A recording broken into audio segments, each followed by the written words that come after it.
No one noticed the boy at first. That's how the story always starts. In the mountain town of Prospect Ridge, Colorado, people were busy with their own lives, their own worries, their own winters. So when a 12-year-old boy walked down from the East Hill every morning carrying a dented metal bucket and a cloth sack, most people barely looked twice. But that boy was about to become the reason an entire town survived the coldest winter in its history. Before we go any further, take a second and think about this. What would you do if you were 12 years old, completely alone, and winter was coming? If stories like this move you, don't forget to like the video and subscribe to Emotional Twist.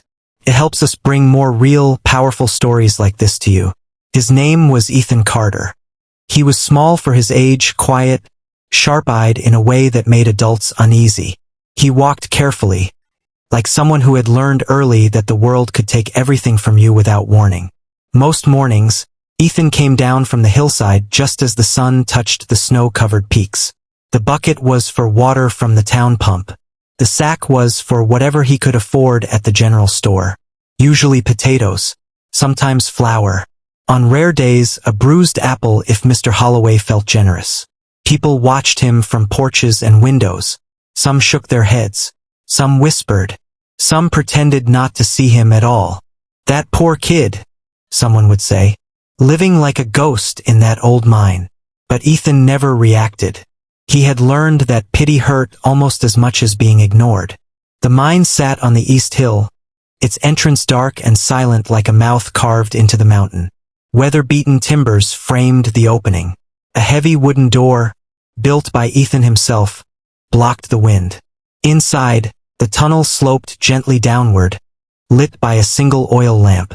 The stone walls were scarred with marks left behind by miners long gone. This wasn't just a place to hide. This was home. A year earlier, Ethan had lived in a small house at the edge of town with his grandfather, Walter Carter. Walter had spent his life in the mines. He was strong, steady, and patient, especially with Ethan. When Ethan's parents died in a train accident, it was Walter who raised him. He taught him how to split wood, repair tools, and most importantly, how to think ahead. Last winter, Walter got sick. This winter, Ethan was alone. Relatives came for the funeral. They didn't want a child. They sold the house, took the money, and left. Ethan was given one bag of clothes and told, kindly but firmly, that he had to figure things out on his own. Most kids would have ended up homeless. Ethan went to the mountain. Walter's words stayed with him. The mountain is warmer than any house in winter and cooler than any house in summer.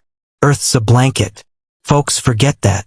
Inside the mine, Ethan built a small living space just past the entrance.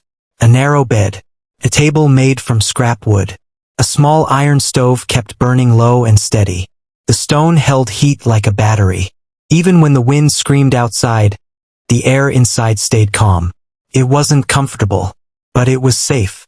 At school, kids didn't let him forget where he lived. "Hey, mole boy!" someone shouted once. Laughter followed. Ethan didn't fight back. He knew fighting only made you tired. What kept him going was deeper inside the mountain. Beyond his living space, the tunnel opened into an old chamber. The air felt different there. Not warm, not cold, just steady. Food stored there didn't freeze. It didn't spoil. Stayed right. So Ethan built shelves. He stacked potatoes in crates, apples in sacks, beans in jars. He wrote everything down every night. What he had, what he used, what he needed. He treated food like money. Every item mattered. Outside, winter crept closer. The sky grew heavy. Frost coated the ground. The wind sharpened. People prepared the way they always did. Poorly. Ethan stood at the mine entrance one evening, watching clouds roll over the peaks. "It's coming," he whispered. And when winter came, no one was ready except the boy everyone thought was just a sad orphan living underground. The first storm hit hard. Snow fell fast. Temperatures dropped overnight. In town, cellars flooded and froze. Barrels burst. Food spoiled. Panic spread quietly. Inside the mine, everything stayed the same. That was when the knocks began. Mrs. Alvarez came first, holding a crate of vegetables. "My cellar froze," she said, voice shaking. Ethan stepped aside. When she felt the air inside, her eyes filled with tears. Word spread. People came one by one. Ethan labeled shelves. He tracked everything.